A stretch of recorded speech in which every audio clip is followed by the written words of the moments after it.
It is Friday, and there is news in the National Football League, and we're going to get to it. And one important item of NFL news that, and let me just make this clear, we only talk about it when there are developments. There are people out there like, why are you talking about Deshaun Watson? Well, he's one of the best players in the league, and he's embroiled in a controversy that is in many respects unprecedented. And when there are developments, we can't ignore them. We have to discuss them. We have to make sure people understand what's happening because people have questions and people are curious and people want to know how this saga is going to play out. So, Myles, here's the first bit of news because there were multiple developments today with Deshaun Watson. There were multiple court hearings. For the first time, these cases in court. And the first line of defense by Rusty Hardin, who's been hired to represent Deshaun Watson, is to try to force the plaintiffs who are proceeding without their names attached to their lawsuits to do so.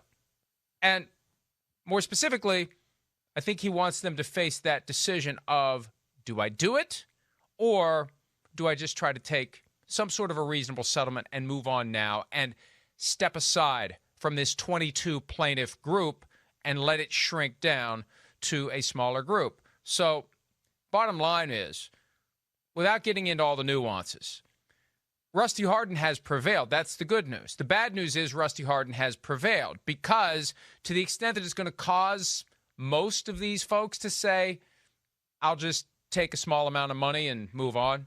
Right now, I think the number is 14 of the plaintiffs who are willing to disclose their names. And as more do it, what happens, Myles? More will be willing to do it. It wouldn't surprise me if all 22 eventually allow their names to be disclosed because there will be strength in numbers. Right, exactly. And so when there is that strength in numbers, then you are at least among a group. I think one of the things that stood out to me just from all of the developments today is actually Solis and what happened with her, that Busby said, that she was receiving a lot of threats. So if that's one person, and that all of the threats would be death threats, assault threats, and all kinds of different things that have come up. If that comes to one person, then I think what we're talking about in the strength in numbers, yes, that extends to all these women who say, something happened to me that is not right. And that's why I have come forward with this suit. And that's why I'm also willing to come forward with my name to make sure that this can go forward and proceed so that we can get some sort of justice in the civil justice system. And I think that ultimately what Rusty Hardin was hoping to do was to apply some settlement pressure to the entire group. I think Rusty Hardin would like to get Tony Busby to the table in a meaningful way where they can attempt to work this out, where they can attempt to make things right, where they can attempt to put this behind Deshaun Watson so he can continue with his life and his football career.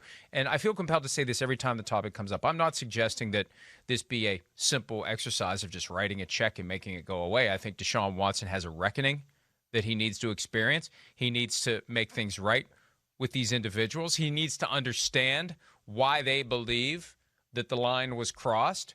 And I think when you get folks in a room together and you have an experienced and skilled mediator who is good at bringing these folks together and creating an atmosphere of conciliation and ultimately settlement, it can happen. But you got to get Tony Busby to come to the table. And my guess is Rusty Hardin's had a hard time doing that because there's value in being coy. My prediction, and this is a complete throw a dart prediction, I think at some point, let's say the Monday of draft week, I suspect that Tony Busby is going to send a lengthy letter to Rusty Hardin that articulates the case, that articulates the strengths, that touches on the broader dynamics, and makes a firm demand, maybe some room to move, but not much, a demand for each client as to what it'll take to get the case settled by the time the draft begins on Thursday. And by then, if it doesn't settle, then Busby's approach will be, we're going forward with all of these cases, and they may hover over Deshaun Watson for months, if not years to come. That's just a guess. That's something I would consider as a tactic to put maximum pressure on Deshaun Watson to resolve these cases before the draft in the hopes that he could maybe be traded and get on with his career in 2021.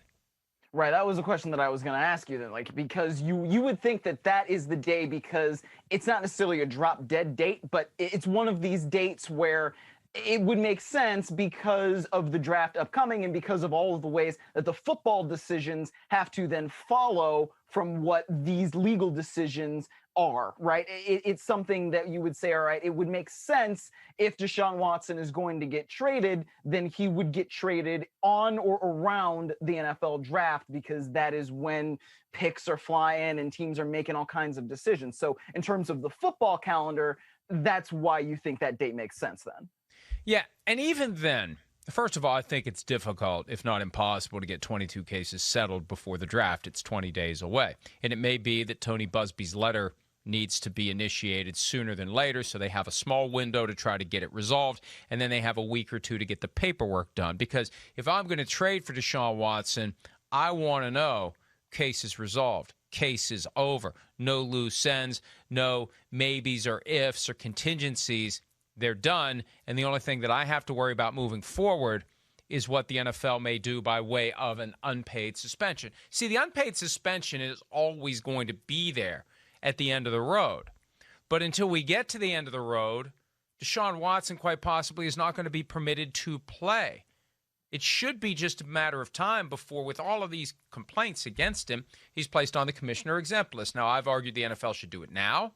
The NFL's position typically is in the offseason, there's nothing to tell a guy to stay away from, so why are we creating an unnecessary headline and making this a point of further discussion on shows like this and on websites like PFT? Let's just do nothing. Regardless, something I think gets done if these cases are still lingering when training camp rolls around. So that's why I think there'd be an impetus to try to do something now. Get them done, get them finished, and see if there's a way you can do it the right way. And then maybe there's a trade that can be had, knowing that there will be some uncertainty as to what the NFL ultimately does with Deshaun Watson. Could he be suspended 4 games, 6 games, 10 games, a full season? I wouldn't be surprised with all these claims if he's suspended a full season, Miles. We just don't know. And that's part of the risk. And I was talking to somebody about it today who's very plugged into the way things work in the league. You know, Watson is good enough that you could see a team trading for Deshaun Watson if the window opens and it's a deal where you look at it and say you're getting a franchise quarterback for nothing or next to nothing or a very reasonable price. If he's going to miss all of 2021, we can live with that because we're going to have him after that. His contract's going to toll for a year, and we're going to have him for the next 10 or 15 years. So we can deal with 1 year of anticipation and not having Deshaun Watson. Next year, we've got our guy, and everybody knows we've got our guy. We can market it. And, you know, the passage of time, if he gets the proper reckoning, if he does make it right, the passage of time sets him up for redemption, and we like a good redemption story. So, again, it's not going to be easy to do, but there's 20 days to try to do something. And my guess is that Watson would like to, if he could. The challenge is going to be pulling it off. Right. And I think what you said about maybe having a trade there in that team that would acquire him, saying, yes, all of this is worth it if we get the franchise quarterback, because I think I was saying this yesterday, production equals tolerance, right? And we talk about that from all kinds of different standpoints. But when you're talking about a franchise quarterback who is an elite quarterback, sometimes no matter what they've done, no matter how horrible it could be, right? And all these things that are still alleged out there, and we don't know if Deshaun Watson has done them or not. But even in the court of public opinion, it's almost a little bit easier to sell that when you know that you're getting a franchise quarterback who has performed at an elite level. Now, whether that should or should not be the case, I think is an entirely different issue. But when you're talking about, again, a quarterback who has played at the level that Deshaun Watson has for a couple of years now, it's reasonable to assume that a team would make that trade because his trade value has diminished. And whether or not he gets suspended or for whatever length he gets suspended, that team would then say, yes, we now have a quarterback that can set us up for not just next year, or 2 years, but potentially for the next decade. So there's a lot that I think goes into this, and there's a lot that's going to continue to go into this as these cases continue and as we continue to hear from the lawyers for both sides. But it's a nuanced situation, Mike, and I think that's what kind of makes it tough to discuss. Yeah, and all these teams are clamoring for quarterbacks at the top of the draft because they want that answer for a decade or longer. Having a great quarterback helps people keep jobs, and it helps members of the staff who don't have the highest level of jobs get jobs elsewhere. That's what the value is, and that's why there surely are teams carefully monitoring this, looking for an opportunity to swoop in and try to buy low That's the key. You can buy Deshaun Watson's contract low if you move at the right time and if you're willing to stand in the shoes of the employer who may not know what's going to happen. Now, what did happen this afternoon at 3 o'clock Eastern Time, Rusty Hardin had his first press conference regarding the case. And if I can summarize the attitude accurately and appropriately, the attitude was, we don't want anyone to reach any premature judgments about this case, but listen to all these people who are going to come up and vouch for Deshaun Watson's innocence. Did I accurately summarize what happened? Yeah, I think that you did, especially just from the standpoint that it was Rusty Hardin and then 4 female attorneys who then came up and then talked about everything that they've learned about Deshaun Watson's character. There was one lawyer who came up and she said that she didn't even know who Deshaun Watson was before this process started and before he walked into her office. But then she is now convinced that he's not capable of doing something like this. And that, to me, is where you're getting into territory where you start to really believe something about somebody's character. But character is what we do when nobody else is watching. And unfortunately, whenever we're talking to somebody, we don't necessarily know what anybody is doing when nobody else is watching. So that really struck me as something where it's like, man, it does not mean that he did it, but it also really doesn't mean that he didn't do it. And I think that sometimes we should take a step back and just say we don't always know people's character, even when they are in front of us and they are appealing to us and they seem as believable as can be. The lawyers are trying to score points, obviously, in the court of public opinion, and you could argue that Deshaun Watson has already been lapped multiple times by Tony Buzbee in the court of public opinion. And there was a lot of complaining by Rusty Hardin about the things Tony Buzbee has done. But at the same time, Rusty Hardin and his team using tactics that I believe are disingenuous and unfair when you're trying to say, we believe in due process. We want this process to play out. And then you're having people come up and say, I don't think he's capable of this behavior. Well, first of all, the last folks who are going to be testifying at the trial of any of these 22 civil actions are the lawyers. And obviously the lawyers are paid to vouch for and defend the client. But they want to gloss over that because they are trying desperately to try to level the playing field in the court of public opinion. And, of course, the easiest way to do it, Myles, would have been to bring Deshaun Watson and let him speak.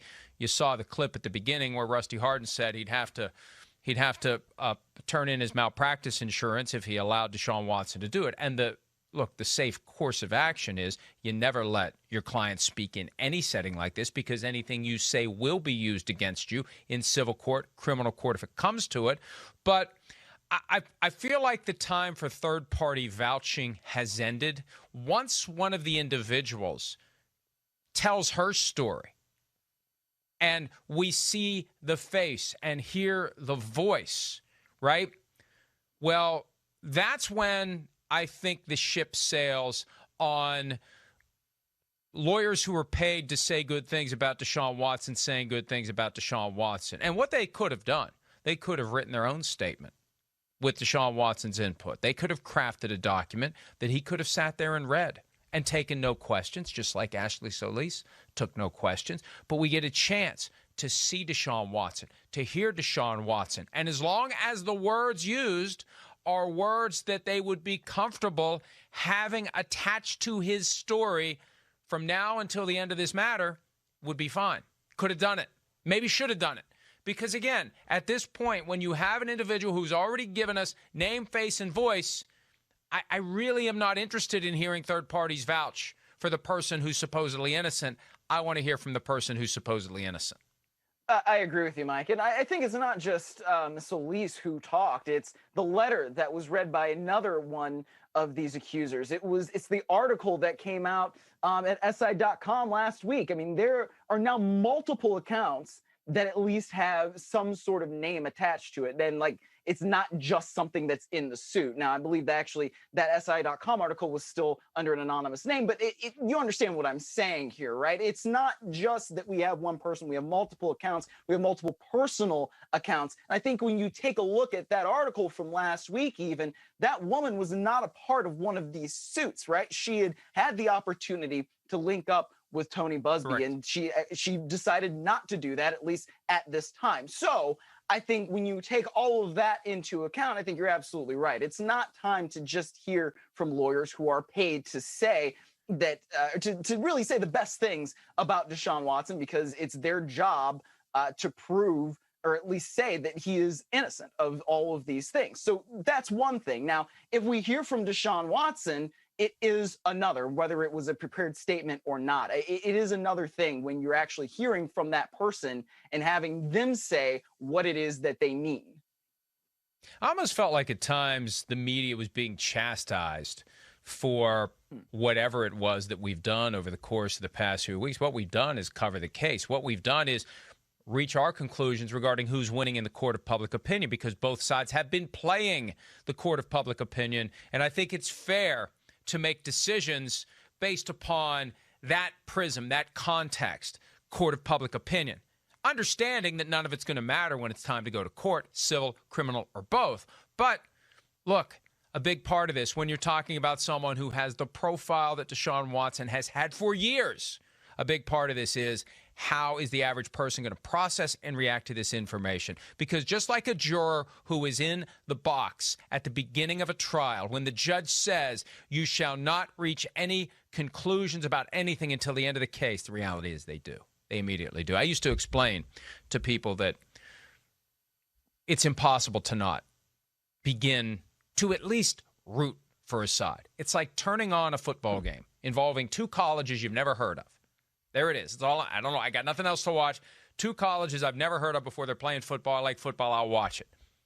Until you start rooting for one team or the other, you really don't have skin in the game. You really aren't engaged. You want to see a certain outcome. And that's what happens to jurors at trials, and that's what happens to jurors in the court of public opinion. They get invested. They develop opinions. They come to conclusions. They align with one side or the other. And so far, Tony Busby's done a great job of aligning members of the public. I'm not going to say how many. I don't know what the percentage is, but I feel like Busby's been more effective than Hardin. Now, something Hardin said today relating to what actually occurred, a little preview of the defense that we may be experiencing and witnessing at some point as these cases unfold. Here's Rusty Hardin admitting on Deshaun Watson's behalf that sometimes these massages became consensual sexual activities. Here's Hardin.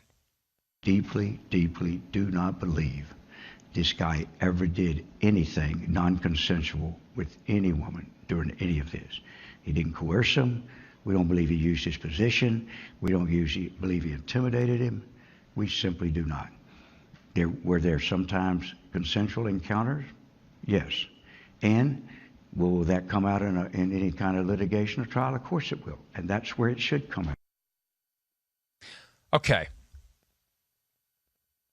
Here's what we're going to have. 22 cases, 22 plaintiffs, other witnesses potentially who will be subpoenaed to testify regarding consensual activities that they aren't complaining about, because they're going to try to get a full picture of the extent to which Deshaun Watson was using massage therapy sessions as a potential gateway to sexual activity. And you've got the 22 individuals who have concerns about him, plus however many others are out there who haven't sued, who won't sue, who were engaged in consensual activities, and we don't know what that number is. We have no idea. We may never know with certainty, but I suspect both lawyers are going to try to figure it out. But, Myles, here's what it's going to come down to. Deshaun Watson admitting that at times he has engaged in consensual sexual activities within the confines of these massage sessions that he books via Instagram. More on that in a second. But in this case, there was nothing that involved pressure, coercion, use of my profile in order to get someone to do something they don't want to do. And the woman in each case is going to say, but you did. How do you resolve that? 22 cases. How do you resolve that standoff? Sometimes massage therapy leads to sex, but not in this case. That's Deshaun. Plaintiff. He tried to get me to have sex with him. He tried to pressure me into having sex with him. Sometimes, yes, totally consensual. 22 different individuals saying he tried, and it made me uncomfortable, and I was touched.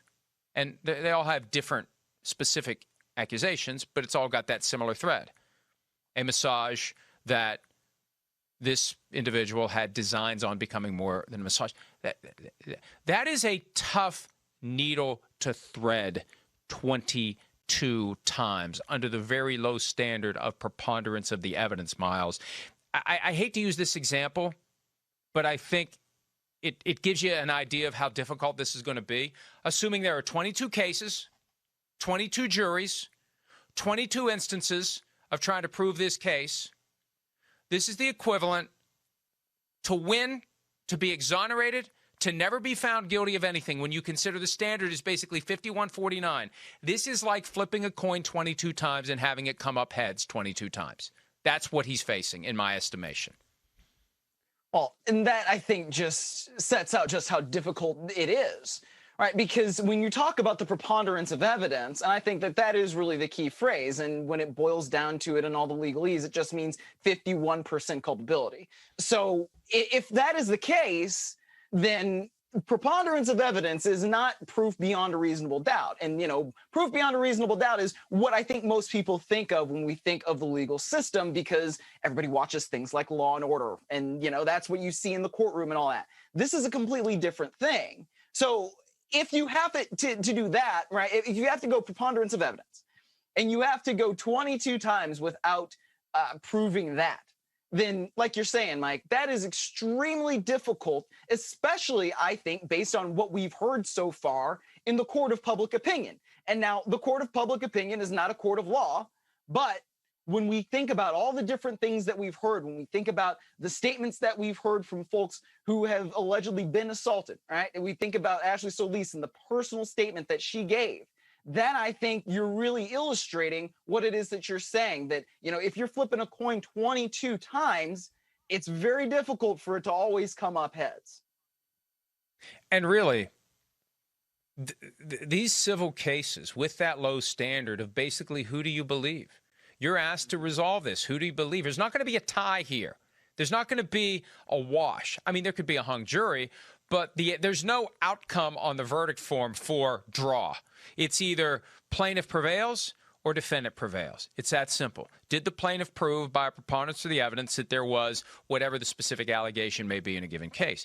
And I know from my experience for 18 years, every case I ever took to trial could have gone either way. And I know from trial training exercises I was involved in, when you have a closed circuit camera, that the jurors who come from the community, who know it's all fake, but they get into it and they get engaged, and you hear the things they talk about in the jury room, and you think, why do we even have rules of evidence? Why do we even bother? Because they're going to bring their own experiences to the table, and you get a collection of individuals who are unique in every case.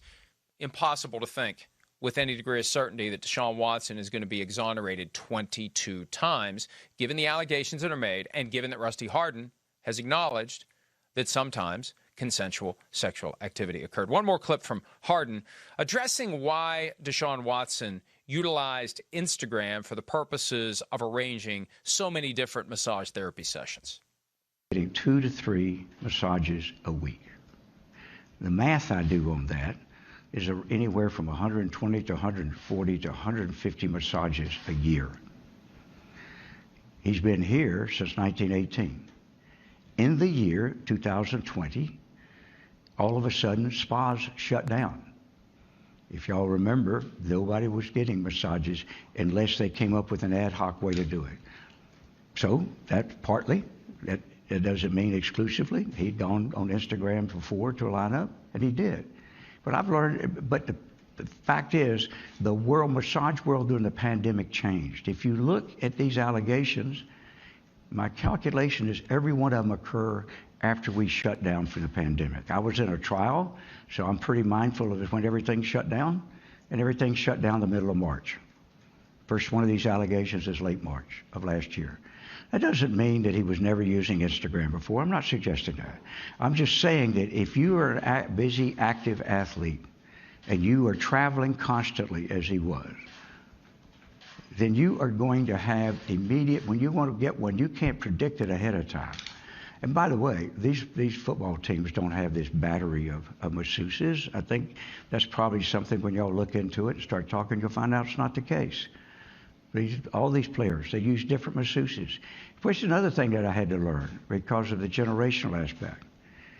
Millennials live on Instagram. Those of you who are millennials know that. Those of you who are not have probably discovered it long before I. They do business on it.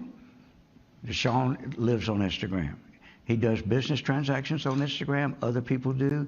I'm discovering a much more prevalent use of it than I had any idea. Okay.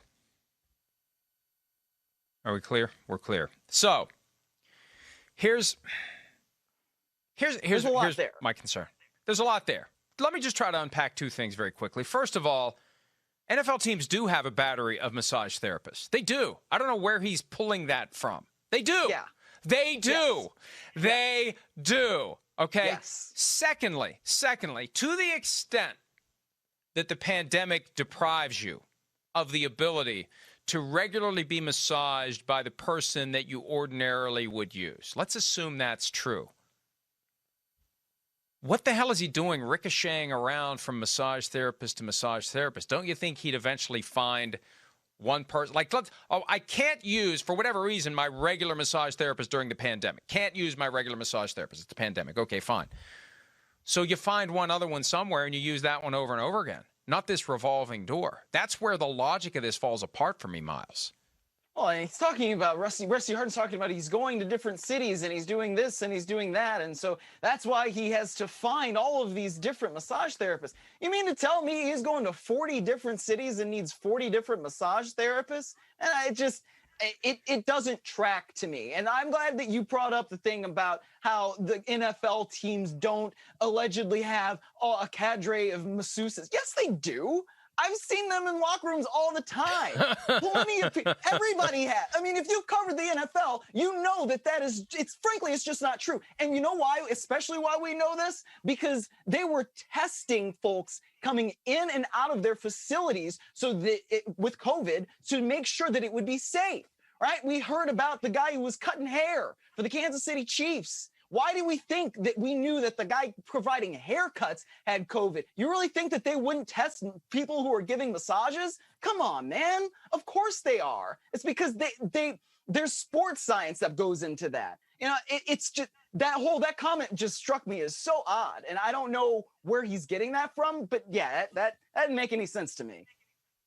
Sometimes you just got to make chicken salad out of the facts that you have. And I think that a lot of what we heard today from Rusty Hardin and his colleagues who spoke, they're doing their damnedest to represent their client. Let's not forget that. Tony Busby's trying to represent his clients. Rusty Hardin is trying to represent his client. The individuals who spoke on behalf of Deshaun Watson were trying to represent his interests. The truth will come out in court, but don't forget, unless these cases are consolidated, and that is a lot of eggs to put in one basket if you're Deshaun Watson, and I wouldn't do it with 22 because at some point it becomes an avalanche that is undeniable by that one jury. You got 22 juries. You got that low standard of proof. You got to flip that coin and have it come up your way 22 times when it's time to go to trial. I would not want those odds if I was Deshaun Watson. Hi, I'm Mike Tirico, and thanks for watching. Make sure to hit subscribe for the latest news and highlights from NBC Sports.